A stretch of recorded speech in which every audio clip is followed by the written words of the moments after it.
Shabbat Shalom.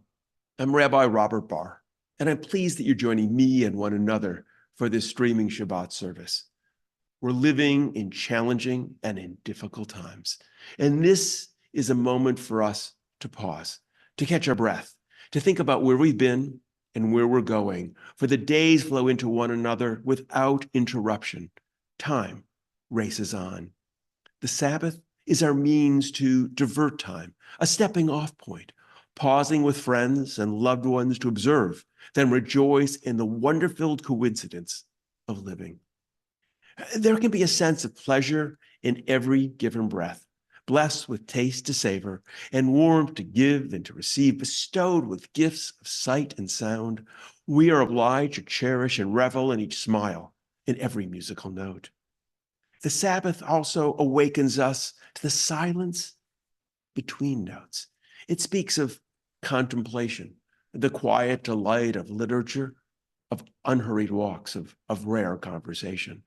The Sabbath can be our interlude, our ritual pause in this lively current, our signal to step more lightly, to appreciate more profoundly, to dive more deeply into the questions that life is asking. Again, I'm Rabbi Robert Barr of Congregation Beth Adam. That's our bricks and mortar congregation here in Loveland, Ohio, part of Greater Cincinnati, and our Jewish community, our online initiative that we began over 15 years ago. Going online allowed us to remain connected with members and students who moved to other cities. It allowed us to meet new people who may have never traveled to Cincinnati, but learned about us and wanted to be connected. During the pandemic, it became even more important. And we continue to use the internet to allow us to create community literally across the globe. I am delighted that you're sharing this service with us, but the technology is a piece. It isn't the essence of what we're about. What we're about is a bold, dynamic Judaism. We have been giving voice to that for over 40 years here at Congregation Beth Adam, a Judaism that recognizes we're not our ancestors. We are different, and thus we need to create a Judaism and a liturgy that speaks to who we are and what we believe. We don't need to continue to mimic and parrot what they said. We need to create a new, infused by the knowledge that we had that our ancestors did not. And you're a part of that tonight. I'm so pleased that we can share this service together. Of course, if you're on bethadam.org watching the streaming service there, I'm guessing you're chatting with each other. You can join that chat if you'd like, if you go to bethadam.org and go to our streaming service, or if you're on one of our Facebook pages, let us know where you are participating from. The beauty of being on the internet and using technology is you don't have to watch our service at 7 o'clock when it streams. It also means I can have conversations with people and bring them into our service. I'm going to do that tonight. In fact, I'll talk about that in a few minutes. So I'm glad you're here. I'm glad you are part of our community. Now we're going to continue our service with the lighting of the Shabbat candles. The candles of Shabbat stand before us, waiting to meet the flame, longing to share their warmth, ready to shed their light. Like those who came before us, like all people, we find comfort and fear in flame, endless swirl of fascination, mystery and awe. Like those who came before us, like all people, we are graced with the desire and the will to understand. So we continue our ancestors' search for answers, pushing away the darkness of ignorance. The flames they saw as magic and beyond comprehension became flames of knowledge and hope. But still, we look with wonder, inspired by their beauty and power. We embrace the flames of Shabbat. We embrace the light of our vessel of mystery and understanding. As we light our Shabbat candles, we celebrate our journey, our quest, our moments of peace. May the light of our people shine. May the light of the Shabbat cast its warmth in our homes. May these candles burn with respect for all who push beyond the bounds of ignorance, for all who seek justice, for all who build community. May these candles burn with memory of all who came before us. May we draw on the many ways our people have given voice to their ideas and values. And may we add our own insight to their glow. Baruch ha'or ba'olam. Blessed is the light within the world. Baruch ha'or ba'adam, blessed is the light within each person. Baruch ha'or b'Shabbat, blessed is the light of the Sabbath. I'm pleased that I was able to have a conversation with Jordan Finkin. Some of you may have met Jordan. He has taught adult education, a couple classes here at Congregation Beth Adam. If you've not had a chance to learn from him, you are tonight. So I'm so pleased this evening that Jordan Finkin is joining us for services. Now, some of you, if you've been participating at Beth Adam, you may have met Jordan. Jordan's a member of the congregation, and he's also taught a couple adult education courses on Sunday mornings. So if he looks familiar, that's why. So Jordan, thanks for joining us. And before we sort of start talking about Yiddish language and things like that, could you just introduce yourself? Who are you other than being a member of Beth Adam and a guy who's taught a couple adult education classes? What's your background? Yeah, fair enough. I am at Hebrew Union College here in Cincinnati, so that's my day job. Okay, Cincinnati. Well, so we're not going to talk about HUC and the Rare Book Room. You you did. You talked about it one Sunday morning, but so you have a PhD in Hebrew and Yiddish literature. Where did you study to get your academic degrees? I was in the Near Eastern Languages department at the University of California, Berkeley.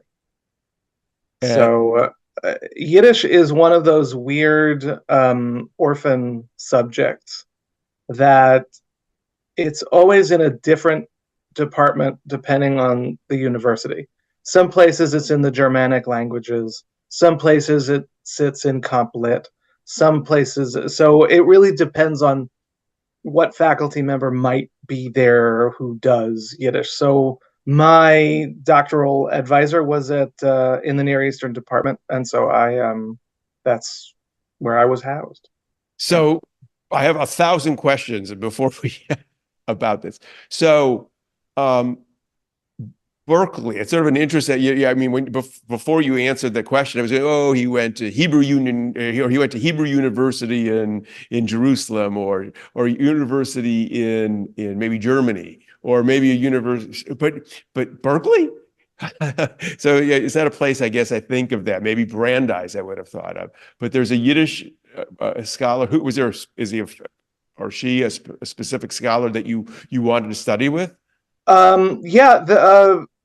So I really studied Hebrew and Yiddish literature. So what Berkeley did best was comparative literature and understanding Hebrew and Yiddish, modern Hebrew and Yiddish literature as siblings in the same family, as mutually related and interrelated cultures. Very often the same authors would be writing in two different languages simultaneously.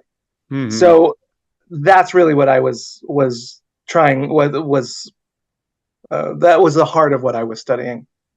And the person who was really central to that was at Berkeley. So. And you before you became trained as a librarian, you were a professor. You taught in a university.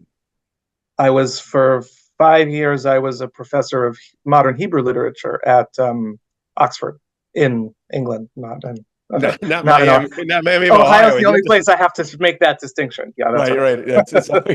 Right. It's one of those. There's two things about my wife's a faculty at Miami. You have to explain. It's not Miami, Florida. It's Miami, Oxford, and it's not Oxford, England. It's Oxford, Ohio. Right.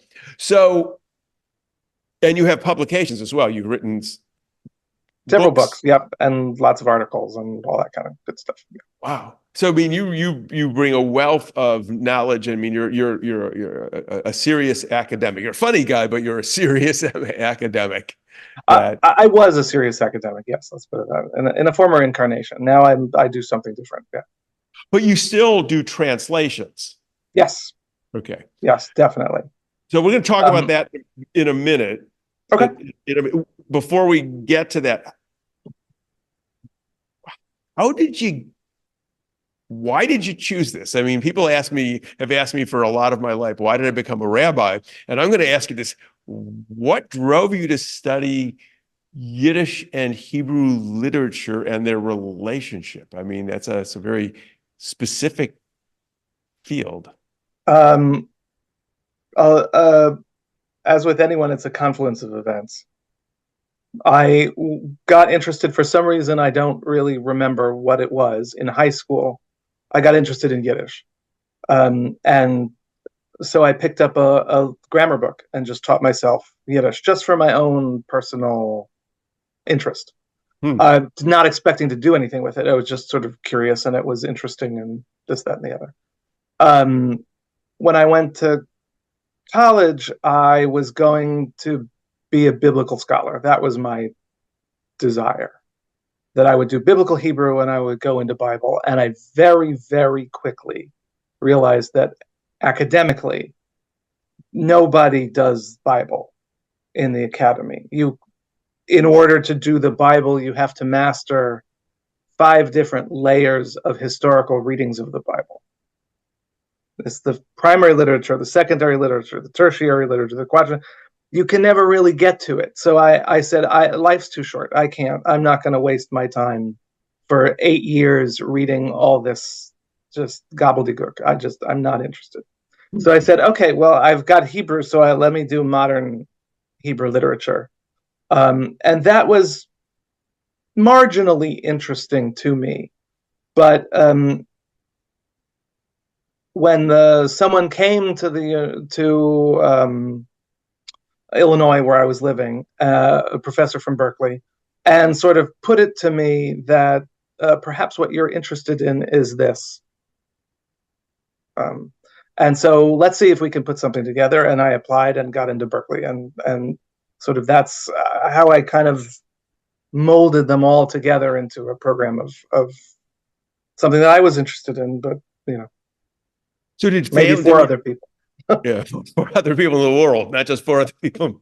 It's a niche. So did someone in your family or your family Yiddish speakers that you sort of was like something you'd been hearing and you said, oh, I want to explore it a bit more? No, I mean, my grandparents spoke it once in a while. Really? But I not with any degree of fluency. But just, again, it's the same old story. Whenever they didn't want to be understood, they would go into the sort of pidgin American Yiddish thing. So yeah, I had heard it, but I don't know. It must have been some other thing I was exposed to that stuck in my mind. But it wasn't love at first sight, but it was something I grew to love. Interesting. It was, okay. yeah, in a way, the way you grow to love an arranged marriage. I mean, it's sort of eventually I got there. Got it. So But then, some people are bitten by the bug, and it's instantaneous, and they know that's it. It's a Damascene moment. Paul on the road to Damascus, and I've seen the light. That wasn't me. But eventually, the passion was kindled. Let's put it. got it. So expertise in Yiddish literature, modern Hebrew literature. You also translate German and French, right? Yep. So clearly you have a facility with language, which, just so you know, I am incredibly jealous as one who has none of that skill.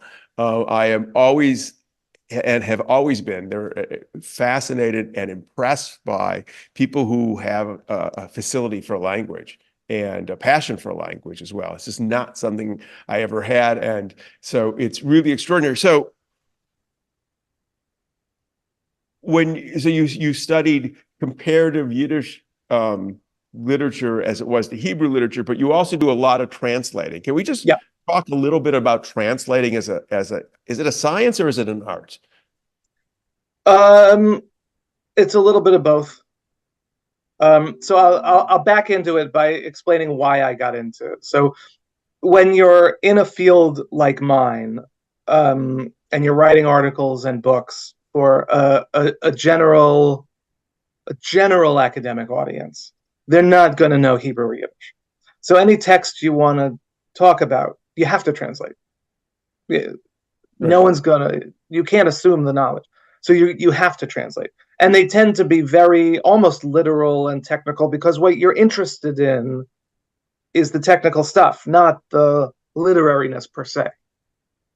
So instantly you start understanding that half of translation is knowing your audience. What's the point of making this translation? So when I was out of work,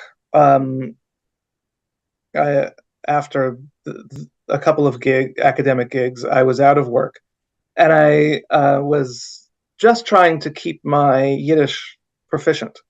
So I picked almost at random. I picked up a novel, and I said, "Okay, I'll just translate it." And so it was a long novel too. So to sort of keep it going. And when I was done, I was a little impressed. I said, "Oh, it's actually not half bad." Polish it a little bit.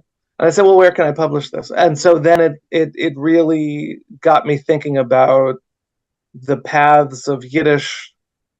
Who reads it? Why do they read it? Who has access to it?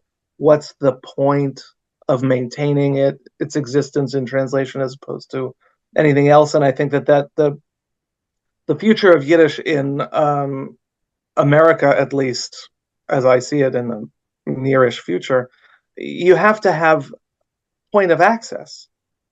People are not just going to learn the language; they have to acquaint themselves with what it has to offer. And so, if you don't have translations of literature, how are they going to know what the literature is?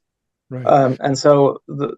And you can't have these crazy academic translations of things. It'll turn people off faster than just your eyes will glaze over. So you have to have a vibrant, living translation culture in order to grow interest and affinity for these texts. So that is something I did catch the bug. Wow. So can you talk a little bit about, for a lot of us, Yiddish is something, maybe our grandparents spoke, my grandparents were like fluent. My parents would speak it when they didn't want the kids to know, but when they would travel, they could speak it.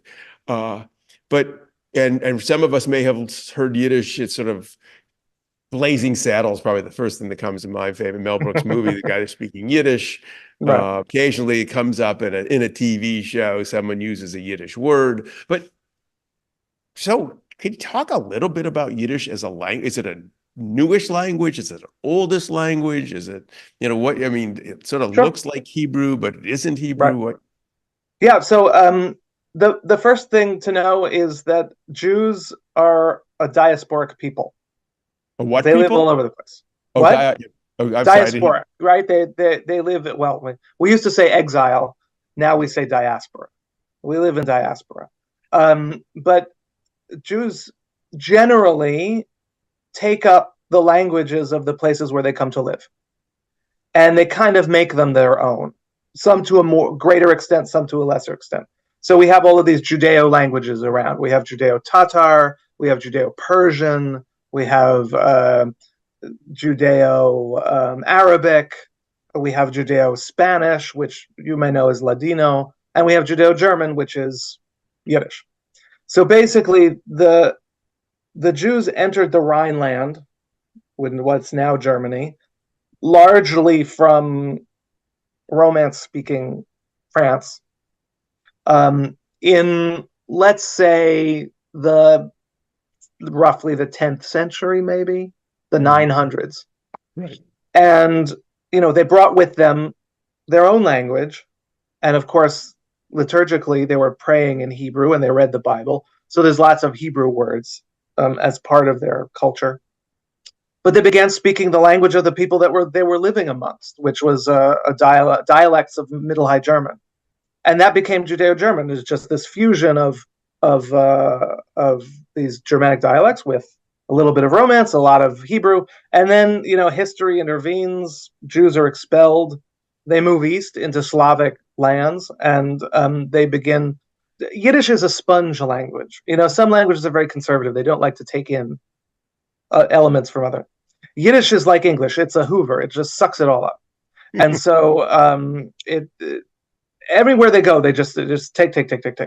And so they moved into the Slavic lands, and that was the heartland of Yiddish um, until the Second World War. And on the eve of the Second World War, there were probably 10 or 11 million native Yiddish speakers in Eastern Europe, and probably 3 million in the United States. And, elsewhere, there were others.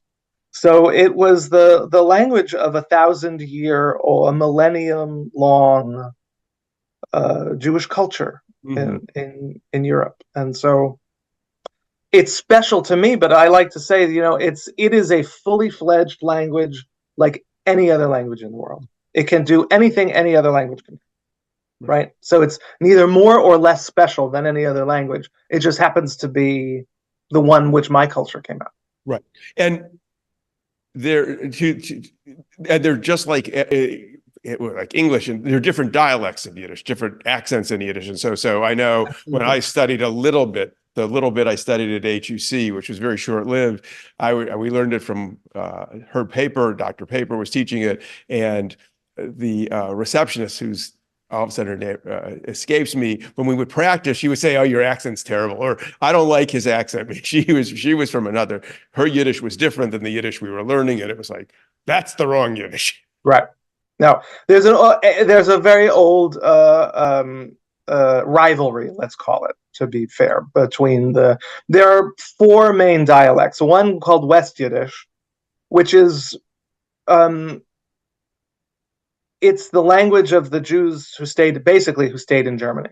So there's no Slavic in it, and it's basically Germanized. I mean, that's where it stayed, right? So we don't generally deal with that when we speak of Yiddish. That's not really what we're talking about. Although it's very interesting on its own. But there are 3 main Eastern dialects. One called Lithuanian. You may have heard Litvak, the Lithuanian, which isn't Lithuania like the little country. It's the old Grand Duchy of Lithuania. So it's all of the Baltics, Belarus, parts of Ukraine. It's a huge swath of territory. Then Polish Yiddish, or we generally call it Galiciana, or Polish Yiddish, which is much of Congress Poland and Galicia, sort of western parts of southwestern Ukraine, and then and a big chunk of Ukrainian, which is southeastern Yiddish. But the big rival is between the Litvaks and the Galicians. So that's really the old joke was that. I'll tell you, not an old joke. I'll just tell you a story. The brother of one of the people on my doctoral committee was an anthropologist. And he said, for academic purposes, race is utterly debunked as there's no scientific value or validity to the concept of race whatsoever, except Litvaks and everybody else. There you go. And I'm a Litvak, so I can say that with pride. Yeah. So before we're going to end this, but there is, well, Yiddish isn't any more special than any other language. There is something special. There is something about the quality of, at least for me, the sound of Yiddish, which sounds something, and it seems to capture certain ideas and certain things in a very interesting, concise way. Maybe it was because my grandma spoke it and the way she said certain things.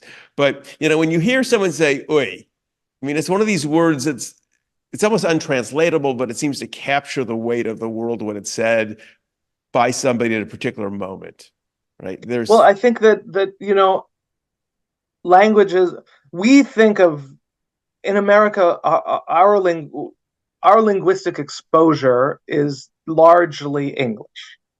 And it's largely monolingual, right? The experience of much of the rest of the world is multilingual. The majority experience of world cultures are that people are at least bilingual, if not more. America sits in this weird position that not only is it monolingual, but its language is universal, right? So we don't have a cultural association with the language per se, Mm. because it's the language of England and America and Canada and Australia and anywhere else that anybody speaks English is right. I mean, so there's no natural cultural association. But much of the rest of the world has a cultural, their language has a cultural component that is, for lack of a better word, ethnographic or ethnological, I never thought right? about that. Yeah, fascinating. Yeah, sure. And so our associate, right? So there is an almost natural intimacy with Yiddish and Jewish culture, or at least I'd take a step back. I don't want to be Ashka normative. There's an intimacy between Ashkenazi Jewish culture and Yiddish, which is, as I say, it's 1,000 years long. So that is going to have an effect on the way that we relate to the language or the sounds of the language and how we interact with the language. So I think that it's a natural. Right. It's natural that you should feel that way. This is fascinating. We have to end because we could probably, I know we could because I've sat and talked to you for hours before. We're not going to do that tonight. This is great. I really appreciate you sharing this information.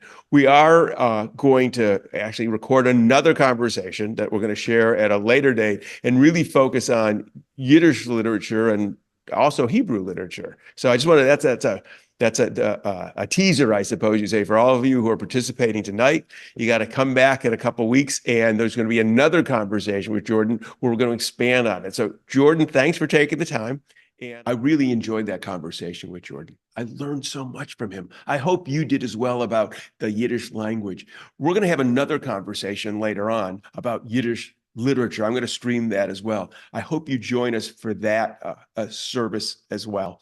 Jordan is an extraordinary educator, so well informed, and we are fortunate that he's a member of our community and he's willing to share his expertise and knowledge with us. Now we're going to continue our service with the sharing of wine or juice. Life is a wondrous gift. The mind observes with awe and appreciation flows from the heart. Life's joyful bounties are unveiled. Such treasures abound in ordinary moments. A familiar face, the simplicity of a smile, tender kisses, the warmth and security of a hug, enchanting melodies, the grace of dance, the coolness of sculpted marble, a remarkable story. The complexity of atomic structure, thunder's reverberation, the shimmering of a rainbow, intoxicating rose petals. These moments become opportunities to affirm that which is good. As we lift the cup, a tribute to life's enchantments, may we find joy and contentment in our human endeavors. Bruchim chachayim ba'olam, blessed is the life within the world. Bruchim chachayim ba'adam, blessed is the life within us. And we say, l'chaim, to life.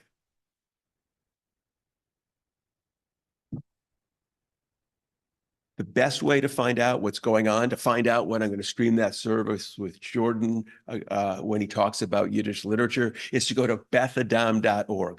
Bethadam.org. There on our homepage, we keep on updating our streaming services or our hybrid services. That's when we do it interactive. You need a Zoom link. So check bethadam.org and see what's going on. During our summer months, we have less activity here at the congregation. So if you want to be engaged and you want to continue to do things at Beth Adam, you can go to bethadam.org, go to our streaming services, and go back in time. You can watch services that have been already posted if you're interested in doing that. You can watch old high holiday services. There's things on the website that you can study and learn from. So I encourage you to do that. And I hope that you continue to join us as we do streaming services like this and hybrid services as well. And we close with the words we close with each week. May we know blessings those who are near. May we know blessings those who are far. May the Sabbath bring its goodness to everyone soon, wherever they are. May we know blessings to the day, and may we know blessings to the night. May health be for our children and for all people, and all things soon be right. May we know blessings in our comings, and may we know blessings when we depart. May we live each day with peace and wisdom in each heart. Ken Yehi, let it be. Shabbat Shalom.